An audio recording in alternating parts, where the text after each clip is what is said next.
Tomorrow is the 10th anniversary of the night that Trayvon Martin was killed. You remember this story. The 17-year-old teenager was gunned down on his way home by neighborhood watch volunteer George Zimmerman, who was found not guilty of second-degree murder. The CBS Reports one-hour special, Trayvon Martin 10 Years Later is what we're calling it. It explores the legacy and the impact of his death. It features interviews with his mother, Sybrina Fulton, and other mothers of the movement whose children have been killed by police or gun violence, and those on the front line of the social justice movement. We visited the annual Peace Walk held in Trayvon's honor, and this year it happened to fall on what would have been his 27th birthday.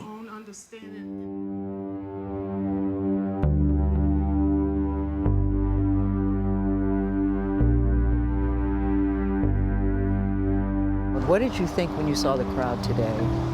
I think I was good when I woke up this morning. I prayed, I meditated, and so I was feeling really, really like excited, and really ready and really excited. But then when I drove in the gate and I saw so many people, and it just made me tear up. It made me tear up, and it made me realize the impact of Trayvon Martin.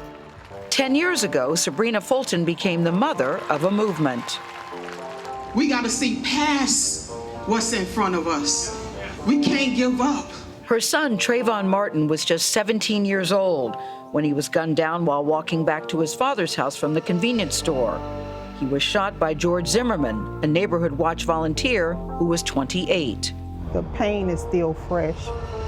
The hurt is still fresh. The disappointment and sadness is still fresh. So it seems like it happened recently, and I have to remind myself that it's been 10 years. This year, an annual Peace Walk and Peace Talk held in Trayvon Martin's hometown, Miami, Florida, fell on what would have been his 27th birthday. I have to say, every time I look at that, it's now an iconic photo of him in his hoodie. I see your face.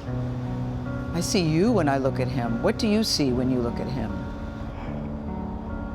I see, at times, pain. I still see Trey. I still see my baby boy. But there is something to smile about, you know? I'm grateful that I did have him for 17 years.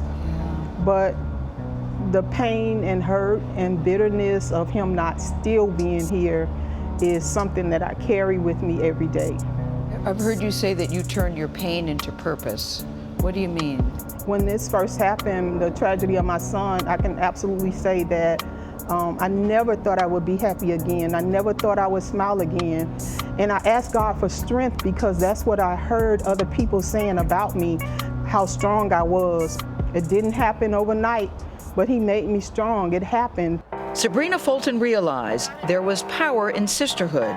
She created the Circle of Mothers for women who have lost children or family members to senseless gun violence. When Sybrina did the Circle of Mothers, I remember I came so broken, but I left so empowered. It's been a sisterhood that we have formed together to encourage each other, to support each other, to cry with each other. They're still shooting us, they're still killing us, but we are still visible. We are still telling them that we're not quitting. This is our life now. Boy, you can watch Trayvon Martin 10 years later on the CBS News streaming network and the Smithsonian channel. That's tomorrow at 8 o'clock Eastern. And you can also watch it on Monday on BET at 8 o'clock Eastern also. Those channels are part of our parent company, Paramount. See all those mothers standing together. It really talks about the scope of what's going on in this country. You know, I wonder what they told you about how for so long these types of cases would end with acquittals. And then now we have recent convictions, like in the case of Ahmaud Arbery and George Floyd. What do they say about that? So much has changed, but so much has also stayed the same.